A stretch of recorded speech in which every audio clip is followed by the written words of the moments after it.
Movie की शुरुआत में हीरोइन जो को दिखाते हैं। वो अपने बॉयफ्रेंड डैन से मिलने के लिए अपने पापा की कार में दूसरे शहर जा रही है। घर से निकलते वक्त उसकी माँ को उसकी बहुत फिक्र होती है क्योंकि वो अकेली इस ट्रिप पर जा रही है। वो जो को सावधान रहने के लिए कहती है क्योंकि वहाँ का रास्ता बहुत ही सुनसान होता है और वो बाईपास भी चोर और डाकुओं के लिए बहुत फेमस माना जाता है। वो बेटी से कहती है कि जोई मुझे बहुत डर लग रहा है। वो ये सब कुछ साइन लैंग्वेज में बता रही होती है क्योंकि जोई को सुनाई नहीं देता, पर जोई जवाब देती है कि माँ तुम फिक्र मत करो, मैं रास्ते में कहीं भी कार नहीं रोकूंगी और जल्दी से डैन के घर पहुँच जाऊंगी। उसकी माँ उसकी बात मानकर उसे जाने देती है। जाने से पहले जोई और उसकी माँ एक फोटो भी क्लिक करते हैं। कट करके दिखाते हैं कि अब जोई मजे से कार चला रही होती है और डैन को मैसेज कर देती है कि मैं आ रही हूँ। उसका मैसेज देखकर डैन बहुत खुश हो जाता है। बहुत दूर का रास्ता होता है और दोनों तरफ सूखी और बंजर जमीन होती है। दोनों तरफ की खुली जगह को देखती हुई जोई बड़े ही मजे से कार चला रही होती है।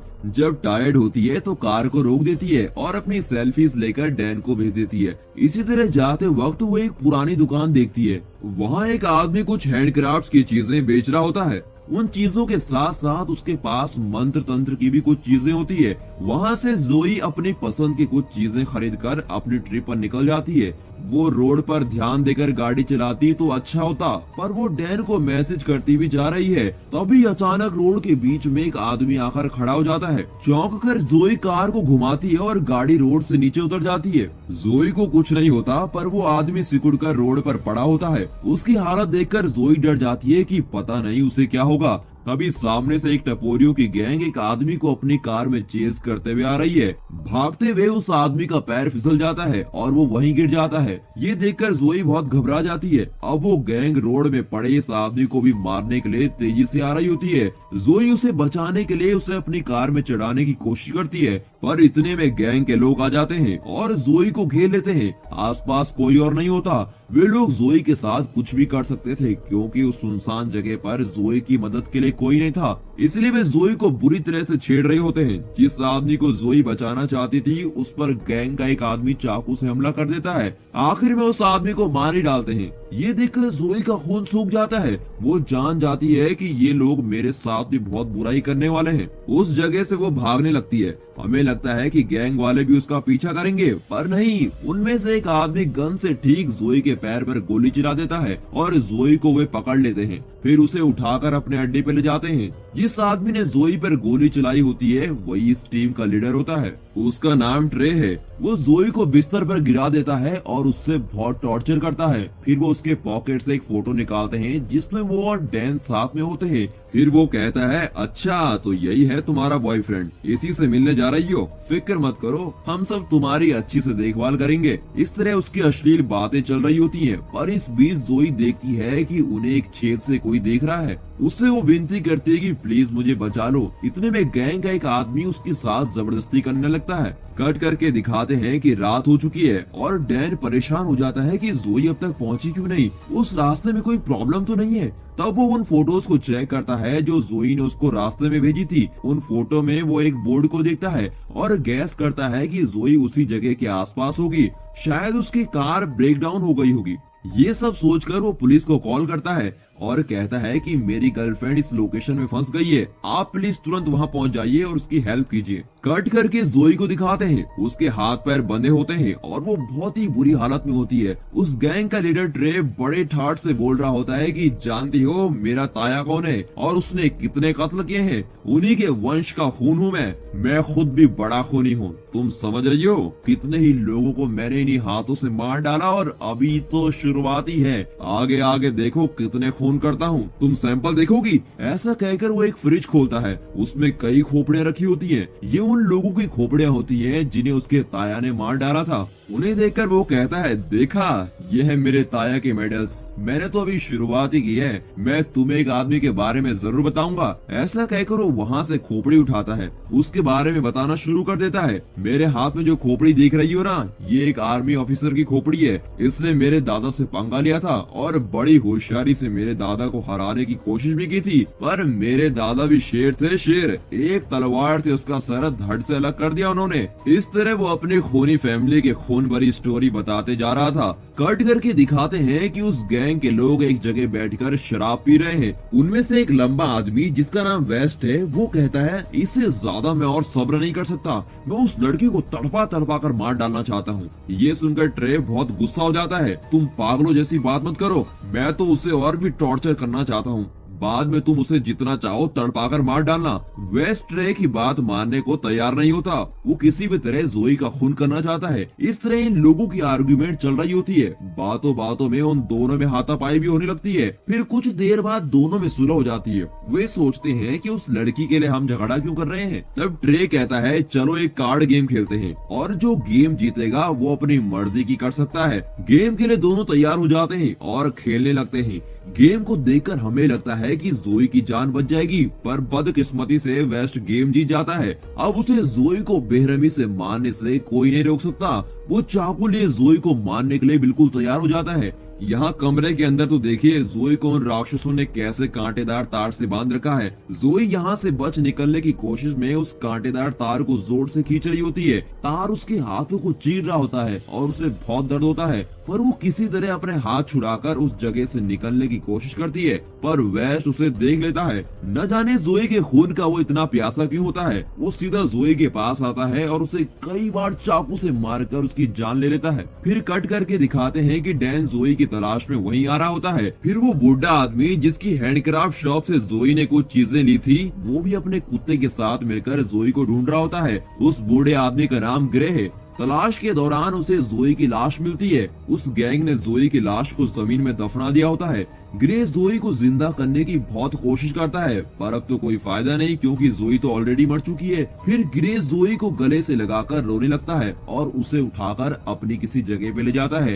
रात बहुत हो चुकी होती है और पूरा चांद भी निकल चुका होता है। तब वहाँ जलती हुई आग के सामने वो जोई को लिटाता है और उसके सारे जख्मों पर कोई दवा लगाता है। फिर वो मंत्र जैसा कुछ अजीब सा पड़ता है और नाचने लगता है। उसके मंत्र जाप से धीरे धीरे जोई में जान आने लगती है। उस गैंग के लोगों की बातें और उनकी अश्लील और भयानक हरकतें जोई के दिमाग में गहरा घाव कर चुकी थी।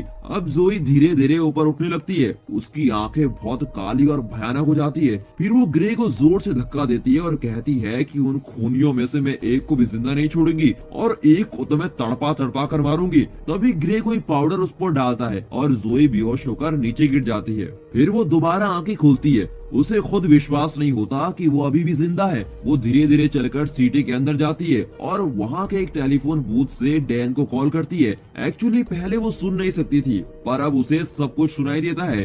डैन को कॉल करके वो कहती है कि मैं जिंदा हूँ, मुझे कुछ लोगों ने बड़ी बेरहमी से टॉर्चर किया है, प्लीज मुझे बचा लो। इस तरह वो डैन से बहुत रिक्वेस्ट करती है। डैन उसी की तलाश में वहाँ आया होता है और वो पास के ही एक होटल में रह रहा होता है। वो उसको दिलासा देता है कि तुम बिल्कुल मत घबराओ, अगर पास में कोई पुलिस वाले नजर आए तो उनसे बात करो और उन्हीं के साथ सेफ रहो। मैं जल्दी वहाँ पहुँच जाऊंगा, मैं तुम्हें जरूर बचाऊंगा। उसकी बात मानकर जोई कॉल काट देती है। वो मुड़कर देखती है तो एक पुलिस वाला अपनी कार से उतर रहा होता है। उससे मदद मांगने के लिए जोई उसकी ओर कदम बढ़ाती है।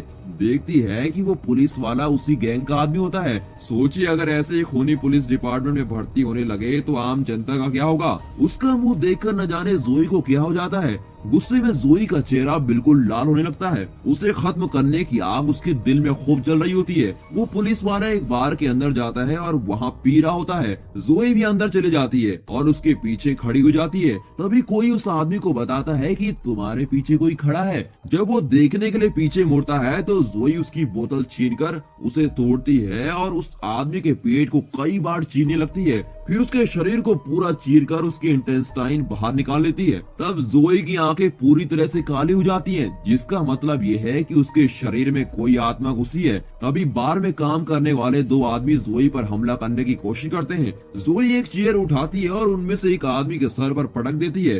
दूसरा आदमी उसके पास आता है तो जोई एक लंबी छड़ी उसकी आंख में घुसा देती है। उस पुलिस वाले को बहुत बदतर तरीके से मारकर जोई वहाँ से बाहर निकलती है। हिरनी जैसे लड़की अब शेरनी की ताकत पा चुकी है। उसमें ये ताकत उस आत्मा की वजह से आई होती है जिसे ग्रे ने मंत्र तंत्र से उसके शरीर में चढ़ा दिया होता है। इतने में डैन उस टेलीफोन बूथ का पता लगाने की कोशिश करता है जहां से जोई ने उसे फोन किया था। वो उस बूथ के पास जाता है पर वो देखता है कि उस शहर की पुलिस फोर्स वहाँ पर आगे खड़ी होती है, क्योंकि जोई ने वहाँ पर 3 आदमियों को बिल्कुल सब्जी की तरह काट कर फेंक दिया था। तभी डैन भी बार के पास जाता है और वहाँ खड़े शरीफ से कहता है, देखिए सर, मेरी फियांसी 3 दिन से लापता है। अभी 1 घंटे पहले ही उसका फोन आया था और वो कह रही थी कि मुझे बचाओ, वो जरूर किसी मुसीबत में है, आप उसे ढूंढने में मेरी मदद कीजिए ना सर। तभी शरीफ कहता है, देखो जनाब, यहाँ बार में 3 लोगों का खून हुआ है, तुम्हारा तो सिर्फ मिसिंग का केस है। अब तुम ही बताओ, मैं ये घटा हुआ केस देखूं या तुम्हारा मामूली सा मिसिंग का केस देखूं?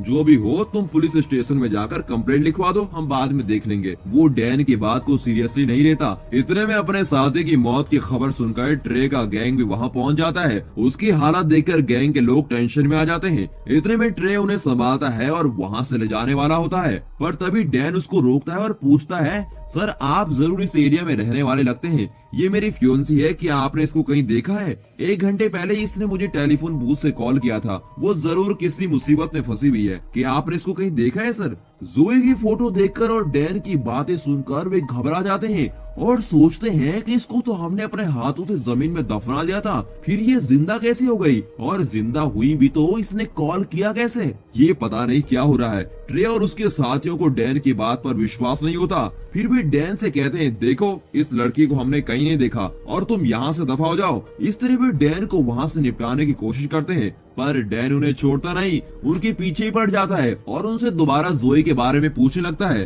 गैंग वालों का माथा फिर जाता है और वे डैन को मारने पर उतर जाते हैं। तभी वहाँ खड़े पुलिस वाले लड़ाई रोकते हुए उस गैंग के लोगों को वहाँ से जाने के लिए बोलते हैं। फिर वे डैन को समझाने लगते हैं कि उन लोगों के मुंह मत लगो। कट करके दिखाते हैं कि जोई एक फार्म हाउस में आंखें खोलती है और धीरे धीरे होश में आती है। फिर वो उठकर अपने पास वाले कमरे में जाती है और वहाँ के एक आईने में अपना चेहरा देखती है। उसे खुद अपने चेहरे से नफरत हो जाती है, इतनी बेरहमी से उस गैंग ने उसे टॉर्चर किया हुआ होता है ना।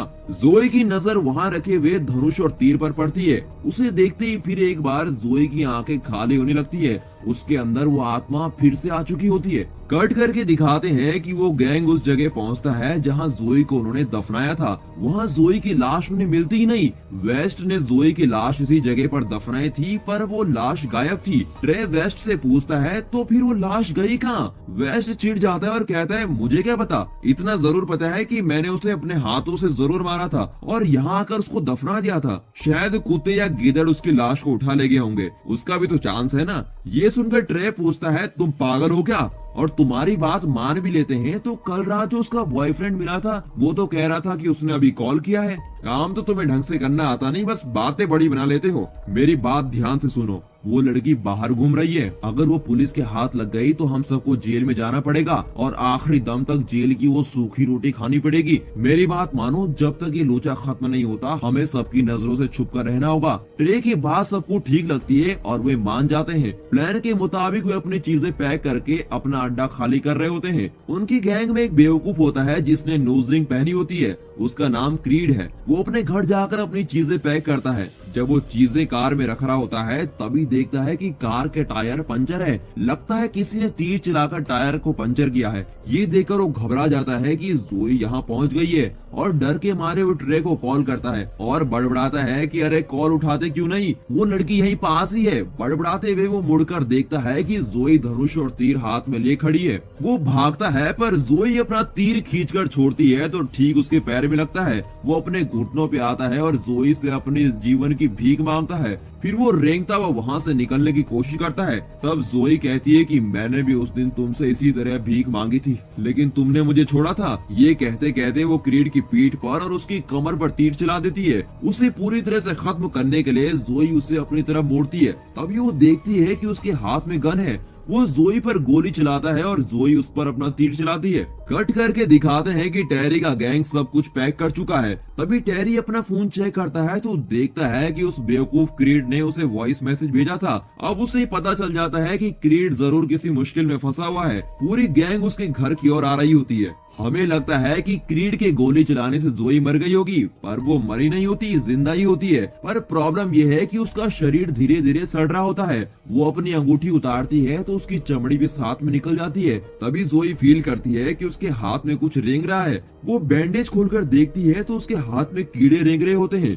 सोचिए जोई की क्या हालत हुई होगी। वो चीख चीख कर रोती है। फिर वो उस तांत्रिक ग्रे के पास जाती है और उससे पूछती है कि तुमने मेरे अंदर क्या डाल दिया है। तब ग्रे उसको सारी सच्चाई बताता है। एक्चुअली जोई के शरीर में जो आत्मा घुस जाती है वो उसी आर्मी ऑफिसर की आत्मा है जिसे टेरी के दादा ने बड़ी बेरहमी से मार डाला होता है। इसी ऑफिसर की खोपड़ी को हाथ में लेकर ट्रे अपनी फैमिली की हिस्ट्री जोई को बता रहा था। ग्रे ने उसकी आत्मा को जोई के शरीर में चढ़ाया होता है क्योंकि उस आर्मी ऑफिसर को ट्रे के पूरे वंश से नफरत होती है और वो अपना बदला चुकाना चाहता है। इसीलिए उसकी आत्मा जोई के जरिए उस गैंग के हर आदमी को चुन चुन कर खत्म कर रही होती है। पर अब मुश्किल ये होती है कि जोई ज्यादा दिन तक जिंदा नहीं रह सकती क्योंकि वो ऑलरेडी तो मर चुकी है। नॉर्मली अगर कोई मर जाता है तो उसका शरीर धीरे धीरे डिकम्पोज होने लगता है, उसी तरह जोई का शरीर भी डिकम्पोज हो रहा होता है।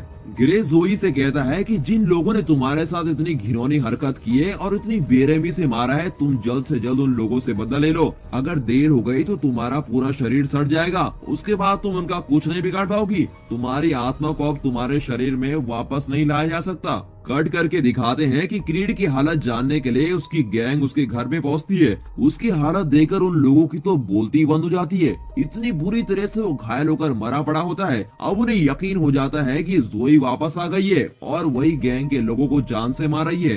तभी वे एक प्लान बनाते हैं जिससे जोई को उनके पास ला सकें। वो प्लान बनाते हैं कि अगर डैन को उठा लेते हैं तो जोई उनसे मिलने जरूर वहां आएगी। कट करके दिखाते हैं कि अगले दिन सुबह डैन अपने कमरे में खड़ा जोई की हर बात सोच सोच कर रो रहा होता है। उसके रोने की आवाज बाहर खड़ी जोई सुन लेती है। जोई अब जान गई होती है कि वो फिर से तो जिंदा हो नहीं सकती, इसीलिए उसने बाथरूम में रखे आईने पे लिखा होता है कि प्लीज मुझे भूल जाओ। जोई के हाथ का लिखा देखकर डैन की खुशी का ठिकाना नहीं रहता। जोई जरूर यही है, ऐसा सोचकर वो घर का दरवाजा खोलता है पर वहाँ उस गैंग को खड़ा देखता है। प्लान के मुताबिक वे डैन को वहाँ से उठाकर ले जाते हैं और अपनी कार में जबरदस्ती बिठाते हैं। वे वहाँ से निकलने ही वाले होते हैं कि गैंग के एक टकले आदमी की गर्दन पर न जाने कहां से एक तीर आकर गड़ जाता है। सब देखते हैं कि जोई वहाँ खड़ी है और तीर उसी ने चलाया था।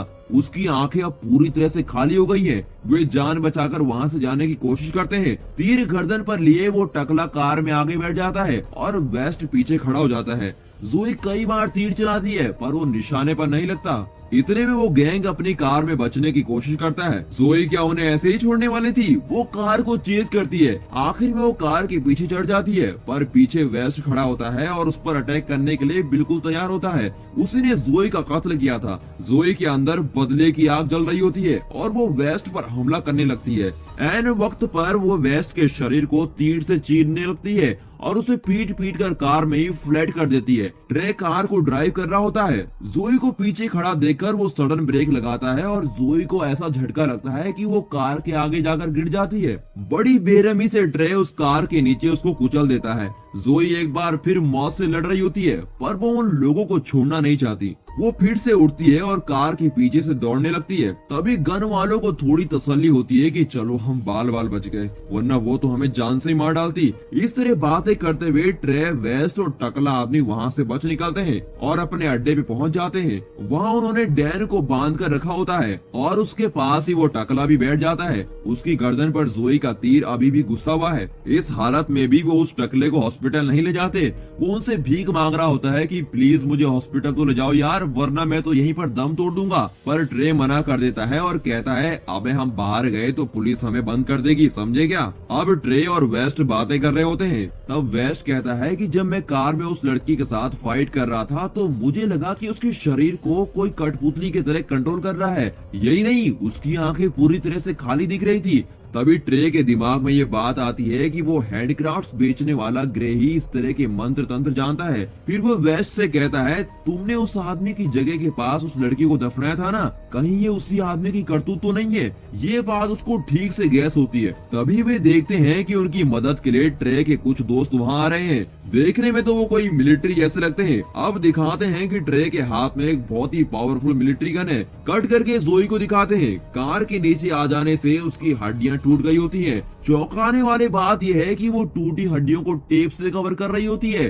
उससे बड़ी शॉकिंग बात तो ये होती है कि उसके इंटेस्टाइन बाहर निकल गए होते हैं वो उन्हें भी अपने हाथों से पेट के अंदर डाल देती है और मिट्टी से उस जगह को कवर करती है। फिर वो अपने पेट पर भी टेप लगाकर उस ओपनिंग को बंद कर देती है। अचानक वहाँ सन्नाटा हो जाता है। तब उसके शरीर से उस आर्मी ऑफिसर की आत्मा बाहर आती है। फिर वो आत्मा जमीन को एक बार जोर से पीटती है। तब एक नुकीली छुरी और एक छोटी कुल्हाड़ी हवा में तैरने लगती है। उस आर्मी ऑफिसर की आत्मा ये कहने की कोशिश कर रही होती है कि इस छुरी और कुल्हाड़ी से तुम उन खूनियों को मार दो। जोई उन हथियारों को हाथ में ले लेती है। कट करके दिखाते हैं कि गैंग के लोग एक साथ बैठकर कुछ बातें कर रहे होते हैं। एक तरफ टकले की गर्दन पर तीर अभी भी लगा होता है और वो सोच रहा होता है कि अगर इन लोगों के साथ बैठा रहूं तो जरूर मर जाऊंगा। इसीलिए वो अपनी जान बचाने के लिए वो अपने साथियों को बिन बताए बाहर चला जाता है और कार में वहां से बचने की कोशिश करता है, पर आवाज सुनकर उसके साथी बाहर आ जाते हैं। तभी अचानक वहाँ जोई आ जाती है और सीधे टकले के सर पर छुरी मार देती है। उसका भेजा फट जाता है। कार भी आउट ऑफ कंट्रोल हो जाती है और टकले का काम तमाम। तभी उसके साथ ही बाइनोकुलर से देख रहे होते हैं कि आखिर टकला मरा कैसे।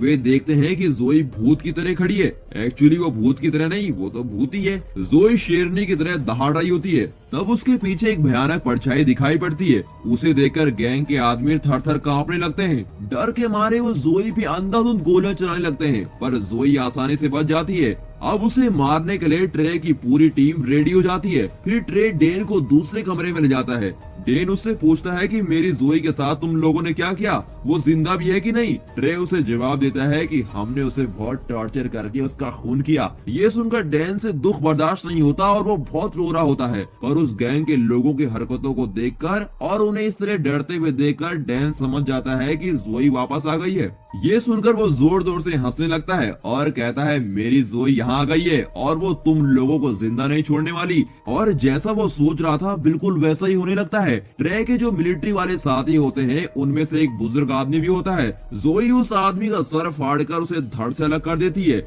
ये देखकर ट्रे का एक साथी ऊपर की ओर गोली चलाता है। तभी ऊपर लगी शीट से खून निकलने लगता है। उसे लगता है कि जोई मर चुकी है, पर तभी अचानक ऊपर से शीट को तोड़ते हुए जोई नीचे जंप करती है और उस शूटर को भी मार डालती है। इतने में वेस्ट हाथ में गन लिए जोई को तलाश कर रहा होता है। जोई उस दूसरे मिलिट्री वाले को भी खत्म कर देती है और उसके इंटेस्टाइन को हवा में उछाल देती है। तभी वेस्ट देखता है कि वहाँ पावर कट हो गई है और वो मेन स्विच ऑन करने जाता है। जोई वहाँ तैयार खड़ी होती है। वेस्ट उस पर गोली चलाता है।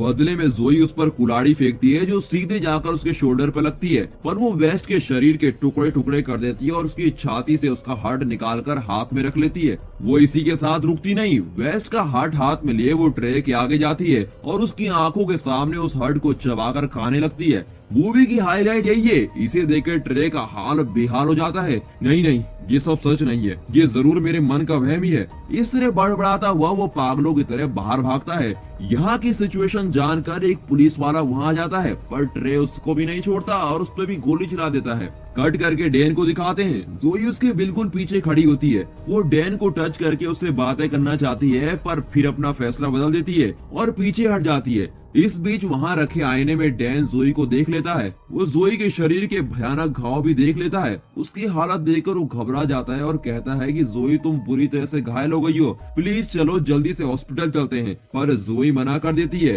डैन उससे मिन्नतें करने लगता है कि प्लीज मुझे छोड़कर मत जाओ, तुम हमेशा मेरे साथ ही रहना, प्लीज मत जाओ। अगर जोई चाहती तो ये पॉसिबल भी नहीं था, इसीलिए वो वहाँ से चली जाती है और डैन बहुत मायूस हो जाता है। कट करके दिखाते हैं कि ट्रे उस पुलिस वाले को शूट करके सीधा ग्रे से मिलने जाता है। वहाँ जाकर वो ग्रे से पूछता है कि जिस लड़की को हमने मार डाला था वो फिर जिंदा कैसे हो गई, सब कुछ सच सच बता वरना जान से मार डाल दूंगा। ग्रे के पास अब कोई रास्ता नहीं होता, वो सारा सच उगल देता है। वो ट्रे को बताता है कि कई साल पहले तुम्हारे दादा ने जिस आर्मी ऑफिसर को मार डाला था उसी की आत्मा उस लड़की के शरीर में घुसी है। वो आत्मा तभी शांत होगी जब वो तुम्हें जान से मारेगी। ट्रे उससे पूछता है कि क्या इसका कोई सोल्यूशन भी है, उससे बचने का कोई और रास्ता तो जरूर होगा, मुझे बताओ वरना जान से मार डालूंगा। तब ग्रे कहता है अगर तुम उस आत्मा से बचना चाहते हो तो तुम्हारे पास एक ही रास्ता है, तुम्हें उस आर्मी ऑफिसर की सारी हड्डियों को पूरी तरह से जलाना होगा। अगर तुमने ऐसा कर दिया तो उस लड़की के शरीर से वो आत्मा बाहर आ जाएगी और वो लड़की फिर से लाश बन जाएगी। उसका सोल्यूशन सुनकर ट्रे को थोड़ी तसल्ली होती है, क्योंकि उसके पास उस आर्मी ऑफिसर की खोपड़ी होती है। उस खोपड़ी को लेने के लिए वो वापस आ रहा होता होता है। इतने में पुलिस डैन को बचा लेती है और उससे पूछताछ कर रही होती है। कट करके दिखाते हैं कि जोई ट्रे के घर पहुंचती है और वहां ट्रे की माँ और भाई को बहुत वायलेंट तरीके से मार डालती है। फिर ट्रे को दिखाते हैं जो एक गड्ढा खोदकर अपने पास रखी सभी खोपड़ियों को उसके अंदर डालता है, पर उन्हें जलाने से पहले वो देखता है कि वहाँ उस ऑफिसर की खोपड़ी तो है ही नहीं। वो सोच में पड़ जाता है कि वो खोपड़ी गई तो गई कहाँ। इतने में वो पीछे मुड़ता है तो देखता है कि वहाँ जोई खड़ी है और उसके हाथ में उस आर्मी ऑफिसर की खोपड़ी भी है। ट्रे अब बर्दाश्त नहीं कर पाता, वो जोई को टक्कर देने के लिए तैयार हो जाता है। आज या तो तुम जिंदा रहोगी या तो मैं, ऐसा सोचकर वो पेड़ काटने की एक मशीन निकालता है। जोई के हाथों में ऑलरेडी छुरी है और कुल्हाड़ी भी है। दोनों के बीच बहुत ही वायलेंट फाइट होती है। फाइट में ज्यादातर डैमेज ट्रे को ही होता है। जोई बार बार ट्रे के हाथों और पैरों पर अपनी छुरी चलाती है और आखिर में उसके पेट पर कुल्हाड़ी मार डालती है। ट्रे का दी एंड होने वाला होता है, पर वो तब भी जोई को नहीं छोड़ता और लकड़ी काटने की मशीन सीधे जोई के पेट में घुसा देता है। वो मशीन जोई के पेट को बीच से काट डालती है। ट्रे को खत्म किए बिना जोई मरने वाली नहीं थी। वो अपनी कुल्हाड़ी से ट्रे की गर्दन काट डालती है और उसका सर धड़ से अलग, और इस तरह ट्रे का दी एंड हो जाता है। कट करके डेन को दिखाते हैं। वो ट्रे का कटा हुआ सर देखता है और जोई को आसपास ढूंढता है। आखिर में उसे जोई मिल जाती है, पर वो गड्ढे में पड़ी होती है। जोई डेन को फेस नहीं कर पाती और अपना मुंह मोड़ लेती है। जोई की हालत डेन अच्छी तरह समझ जाता है और उस पर पेट्रोल डालने लगता है। वो उसे जलाने वाला ही होता है, तभी जोई उसकी आंखों में देखकर कहती है आई लव यू। डैन भी उसे आई लव यू कहकर उसे जला डालता है। तब उस आर्मी ऑफिसर की आत्मा और जोई की आत्मा अलग अलग हो जाते हैं और दोनों आत्माओं को मोक्ष मिल जाता है। अगली सुबह जोई की कब्र को ग्रे बंद कर रहा होता है। तब वहाँ बैठा डैन पूछता है कि क्या आपको लगता है कि मैंने जो किया वो ठीक किया। ग्रे उसे समझाता है कि तुम और कर भी क्या सकते थे, तुम्हारे पास कोई और रास्ता तो था नहीं, तुम मायूस मत हो ना। सच तो ये है कि वो इस दुनिया के नरक से आजाद हो गई और एक शांत दुनिया में बस गई है। वो वहाँ बहुत शांत और खुश रहेगी। ग्रे के इन शब्दों के साथ ये मूवी खत्म होती है।